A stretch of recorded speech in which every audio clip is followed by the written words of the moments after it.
Welcome back here with Goldberg. Today we're going to be talking about something which is in part a request, but I'll probably end up incorporating it into the book on social confidence, which I'm writing concurrently with the version that is associated with World War II.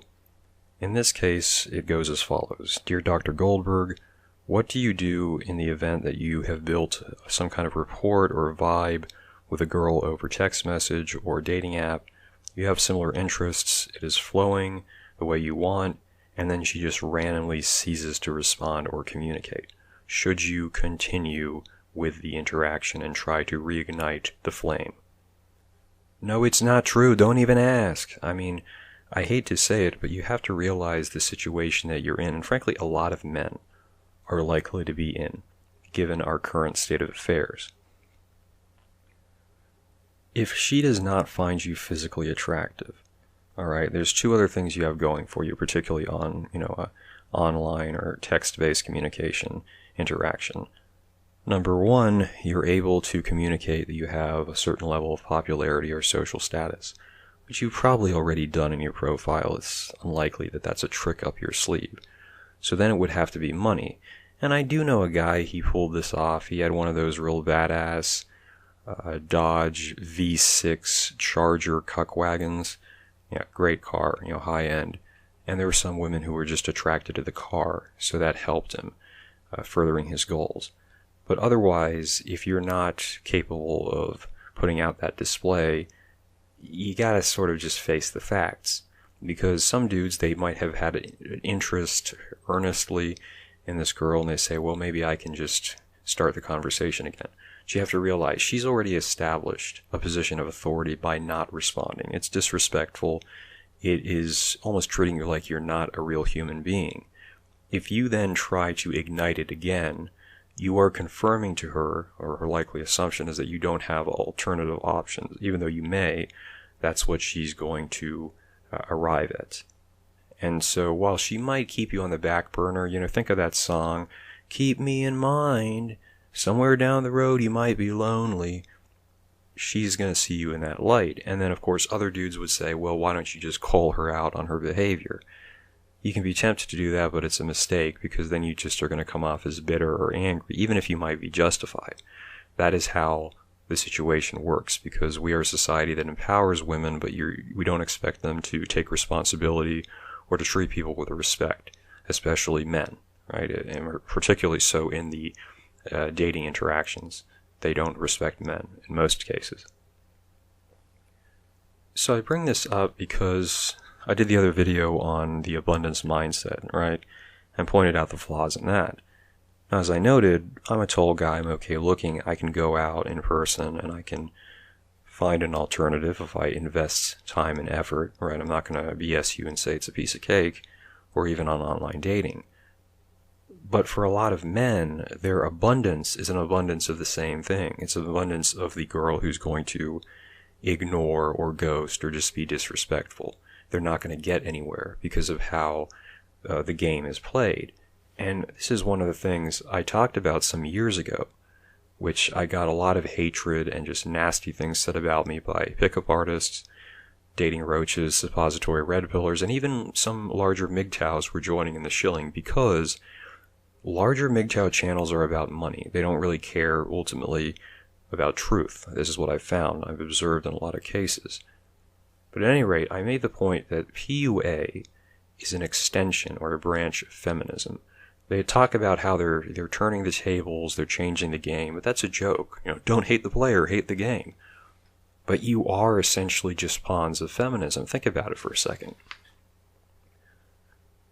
After the 2008 financial collapse, there was this big push for gym maxing, gym selling, whatever.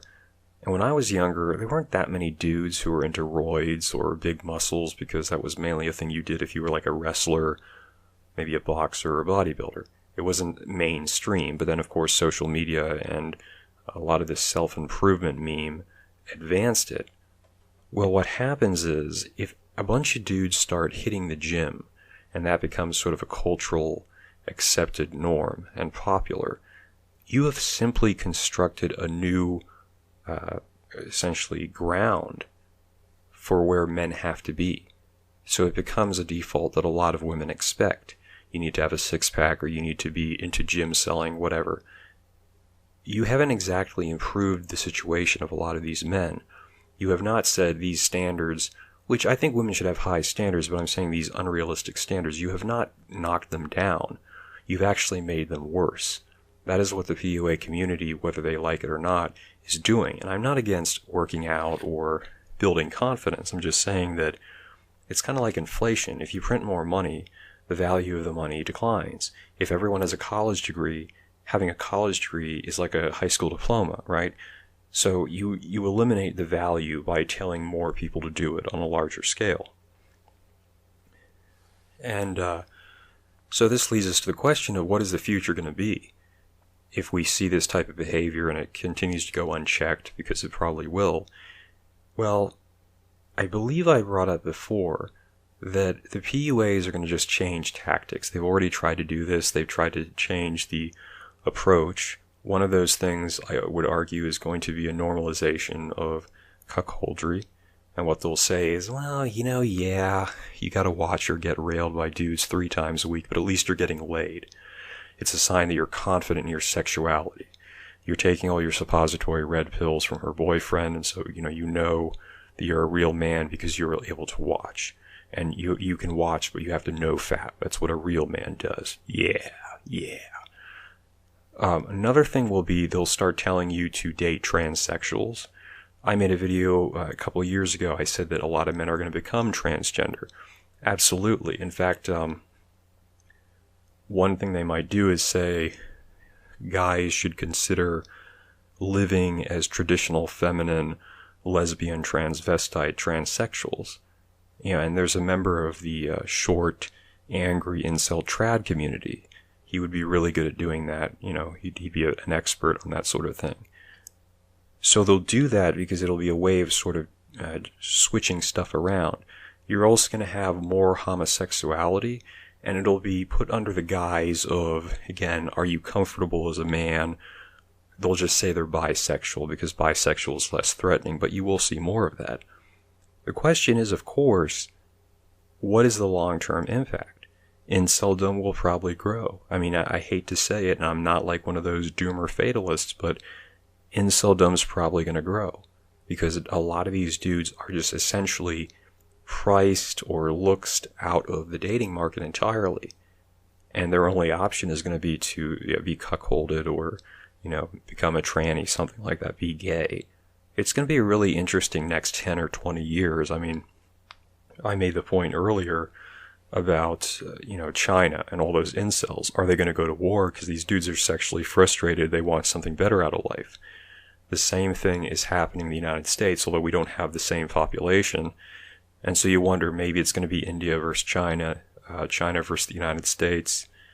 Maybe Luxembourg is going to annex China. It'll be called not the Anschluss, the China Schluss or something. So there's a lot of different things that we have to keep in mind. And I just point out the fact, a lot of the behavior we see is not going to be solved by game or by pickup.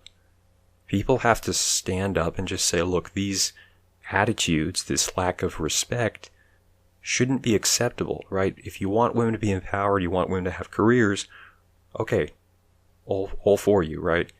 But they need to take responsibility for their own behavior. That's going to be the difficult part, and I don't see it happening, unfortunately, anytime soon.